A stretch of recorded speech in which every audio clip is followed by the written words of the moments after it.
Sir ಈಗ ನಿಮ್ಮ ಹುಟ್ಟುಹಬ್ಬ ಮತ್ತು ತಂದೆಯವ್ರ ಹುಟ್ಟುಹಬ್ಬ ಇಬ್ಬರು ಹುಟ್ಟುಹಬ್ಬನ ಒಟ್ಟಿಗೆ ಆಚರಣೆ ಮಾಡ್ತಾ ಇದ್ದಾರೆ ಅಭಿಮಾನಿಗಳು. ತುಂಬ ಅಭಿಮಾನಿಗಳಿದ್ರು. ಇದನ್ನ ನೋಡಿ ನಿಮ್ಗೆ ಏನು ಅನಿಸ್ತದೆ? ಇಷ್ಟೊಂದು ಜನ ಸಹಸ್ರಾರು ಸಂಖ್ಯೆಯಲ್ಲಿ ಬಂದು ಇವತ್ತು ನಮ್ಮನ್ನು ಆಶೀರ್ವಾಡೋದು ನನಗಿಂತ ಆ್ಯಕ್ಚುಲಿ ಅಪ್ಪಂಗಿಂತ ನನಗೆ ಪುಣ್ಯ. ಅವ್ರ ಮಗನಾಗಿ ಜನಿಸಿದ್ದಕ್ಕೆ ಇಷ್ಟು ಸಾವಿರ ಜನ ಪ್ರೀತಿ ಎಷ್ಟು ಗಳಿಸಿದ್ದೀನೋ 7 ಜನ್ಮಕ್ಕೂ ಕೂಡ ಅವ್ರ ಮಗನಾಗಿ ಹುಟ್ಟಬೇಕು ಅನ್ನೋ ನನ್ನ ಆಸೆ ದೇವರು ಕೂಡ ಈಡೇರಿಸ್ತಾನೆ ಅನ್ನೋದು ನಂಬಿಕೆ ನನಗಿದೆ.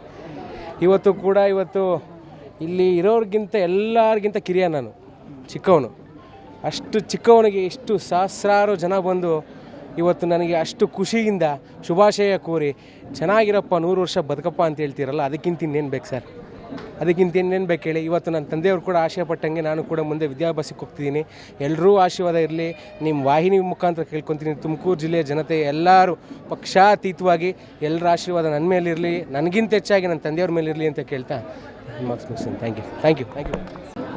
ಸರ್ ಈಗ ನಿಮ್ಮ ಹುಟ್ಟುಹಬ್ಬ ಮತ್ತು ತಂದೆಯವ್ರ ಹುಟ್ಟುಹಬ್ಬ ಇಬ್ಬರು ಹುಟ್ಟುಹಬ್ಬನ ಒಟ್ಟಿಗೆ ಆಚರಣೆ ಮಾಡ್ತಾ ಇದ್ದಾರೆ ಅಭಿಮಾನಿಗಳು.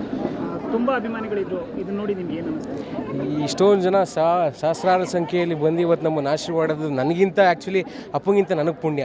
ಅವ್ರ ಮಗನಾಗಿ ಜನಿಸಿದ್ದಕ್ಕೆ ಇಷ್ಟು ಸಾವಿರ ಜನ ಪ್ರೀತಿ ಎಷ್ಟು ಗಳಿಸಿದ್ದೀನೋ 7 ಜನ್ಮಕ್ಕೂ ಕೂಡ ಅವ್ರ ಮಗನಾಗಿ ಹುಟ್ಟಬೇಕು ಅನ್ನೋ ನನ್ನ ಆಸೆ ದೇವರು ಕೂಡ ಈಡೇರಿಸ್ತಾನೆ ಅನ್ನೋದು ನಂಬಿಕೆ ನನಗಿದೆ. ಇವತ್ತು ಇಲ್ಲಿ ಇರೋರಿಗಿಂತ ಎಲ್ಲರಿಗಿಂತ ಕಿರಿಯ ನಾನು, ಚಿಕ್ಕವನು. ಅಷ್ಟು ಚಿಕ್ಕವನಿಗೆ ಇಷ್ಟು ಸಹಸ್ರಾರು ಜನ ಬಂದು ಇವತ್ತು ನನಗೆ ಅಷ್ಟು ಖುಷಿಯಿಂದ ಶುಭಾಶಯ ಕೋರಿ ಚೆನ್ನಾಗಿರಪ್ಪ 100 ವರ್ಷ ಬದುಕಪ್ಪ ಅಂತ ಹೇಳ್ತೀರಲ್ಲ, ಅದಕ್ಕಿಂತ ಇನ್ನೇನು ಬೇಕು ಸರ್? ಅದಕ್ಕಿಂತ ಇನ್ನೇನು ಬೇಕು ಹೇಳಿ? ಇವತ್ತು ನನ್ನ ತಂದೆಯವರು ಕೂಡ ಆಶಯ ಪಟ್ಟಂಗೆ ನಾನು ಕೂಡ ಮುಂದೆ ವಿದ್ಯಾಭ್ಯಾಸಕ್ಕೆ ಹೋಗ್ತಿದ್ದೀನಿ. ಎಲ್ಲರೂ ಆಶೀರ್ವಾದ ಇರಲಿ. ನಿಮ್ಮ ವಾಹಿನಿ ಮುಖಾಂತರ ಕೇಳ್ಕೊತೀನಿ, ತುಮಕೂರು ಜಿಲ್ಲೆಯ ಜನತೆ ಎಲ್ಲರೂ ಪಕ್ಷಾತೀತವಾಗಿ ಎಲ್ಲರ ಆಶೀರ್ವಾದ ನನ್ನ ಮೇಲಿರಲಿ, ನನಗಿಂತ ಹೆಚ್ಚಾಗಿ ನನ್ನ ತಂದೆಯವ್ರ ಮೇಲಿರಲಿ ಅಂತ ಕೇಳ್ತಾ ಮಾರ್ಕ್ಸ್ ಮುಗಿಸ್ತೀನಿ. Thank you.